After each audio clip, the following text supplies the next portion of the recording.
everyone, welcome to GBE Reviews. I'm your host Joe, and today I'm going to be talking about the anime White Album.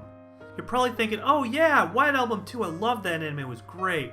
Nope, I'm talking about its obscure older sister that no one really heard of because she was a bit weird and always confused people when she talked. So let me give you a little background on White Album 1. It's a 26 episode, 2-season anime which aired in 2009. It was created by Studio 7 Arcs as an adaptation to a visual novel which shares the same name. One thing that's important to note is the original release of this visual novel was in 1998, and it saw a re-release in 2010, so it's likely the anime was meant to boost sales. When I have to describe White Album, I jokingly refer to it as School Days the Musical, because it reminds me of School Days in a few notable ways. Then it occurred to me, School Days also had an anime adaptation that was considered much worse than its source material. I contend that the fact that White Album is sourced from a visual novel is a major driver as to why its story is jumbled and confusing, and in fact why many anime based on visual novels of this variety suffer the same fate. So let's talk about the story. The story centers around Toya, a college-aged guy who lives on his own and is attending the local university. He has a girlfriend named Yuki, who is a newly discovered pop idol and is quickly gaining fame. Throughout the anime, you meet many of Toya's female friends and also several other notable women in his life, including Yuki's manager, Yuki's far more famous colleague Rina, and a younger girl Toya tutors named Mana, among several others. The story revolves around all of the characters interacting with each other and Toya's relationship with each.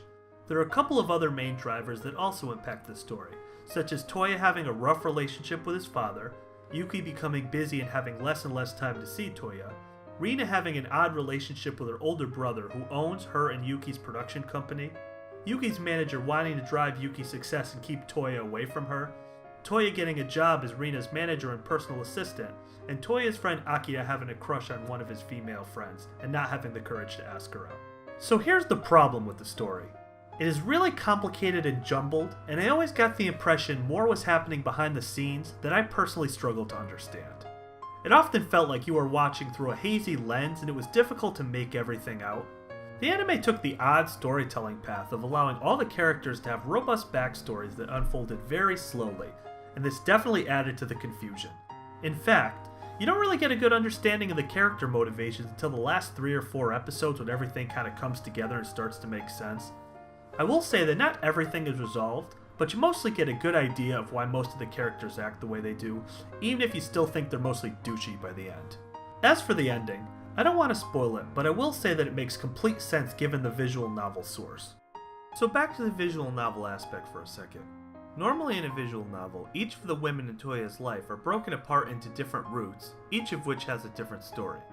Since White Album didn't get an English release, this is only a speculation, but I'm assuming it's pretty accurate. So what the anime tried to do, I think, was incorporate all of those different stories into a single route, which explains why Toya acts the way he does.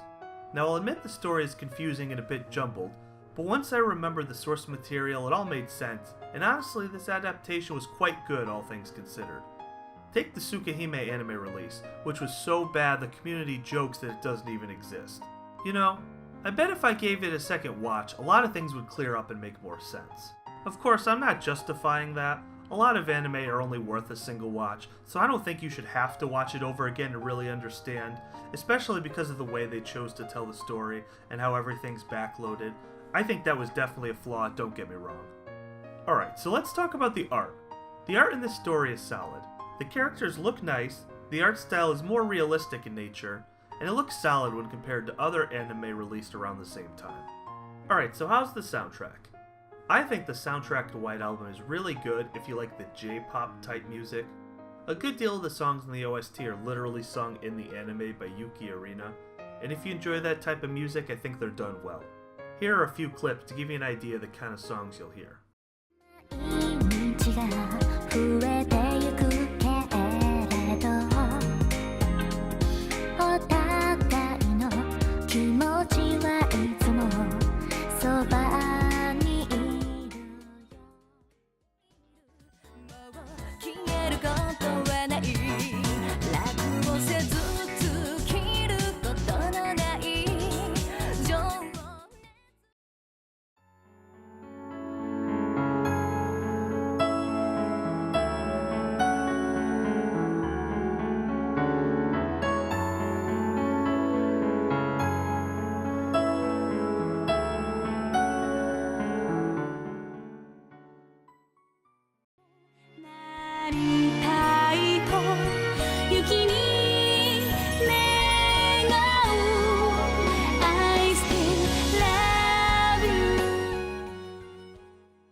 Oh, and one final thing to mention.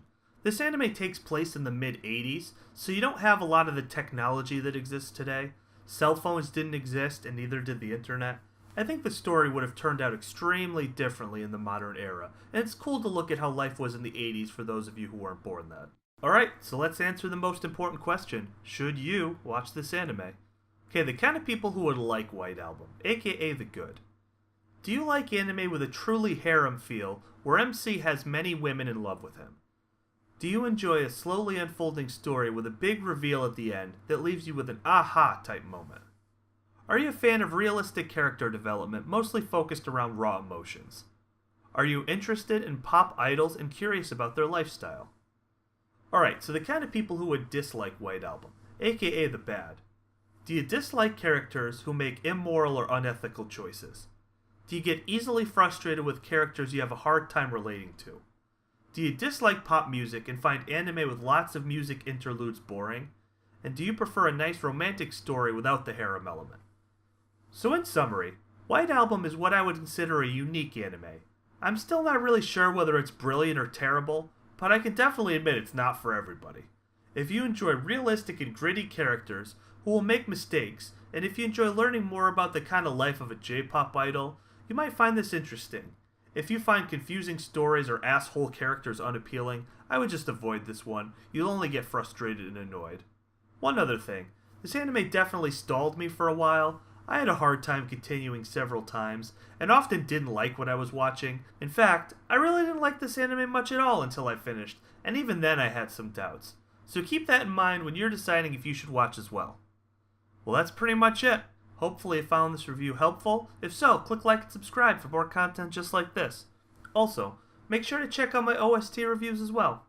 I look forward to seeing you on the next episode of GBE Reviews. Again, I'm your host Joe, saying to you, Jeanne. Oh, please don't let me